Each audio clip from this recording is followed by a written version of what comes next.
ખેડામાં પણ ઉમેદવારોના ફોર્મના ચકાસણીની પ્રક્રિયા હાથ ધરાઈ, જેમાં ભાજપ કોંગ્રેસના એક ફોર્મ અસ્વીકાર્ય થયા છે. ભાજપના ડમી ઉમેદવાર અપૂર્વ પટેલનું ફોર્મ નામંજૂર થયું છે, જ્યારે કોંગ્રેસના ડમી ઉમેદવાર ચંદ્રશેખર ડાભીનું ફોર્મ નામંજૂર થયું છે. બે ફોર્મ અસ્વીકાર્ય થતા 14માંથી હવે 12 ઉમેદવાર મેદાનમાં છે. કરુણેશ પંચમેદી આગે વધુ માહિતી આપી રહ્યા છે. કરુણેશ, જણાવશો શું વધુ વિગતો?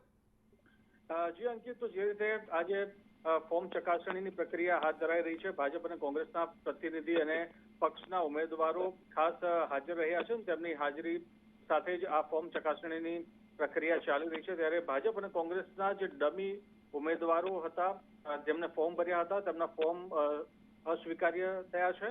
હવે કુલ 14 ઉમેદવારોમાંથી 12 ઉમેદવારો મેદાનમાં રહ્યા છે, જેમાં ભાજપના ડમી ઉમેદવાર તરીકે અપૂર્વભાઈ જશભાઈ પટેલે ફોર્મ ભર્યું હતું અને કોંગ્રેસના ડમી ઉમેદવાર તરીકે ચંદ્રશેખર અજીતસિંહ ડાભી દ્વારા ફોર્મ ભરવામાં આવ્યું હતું, જે અસ્વીકાર થયું છે. જી અંકિત, આભાર સમગ્ર માહિતી આપવા માટે.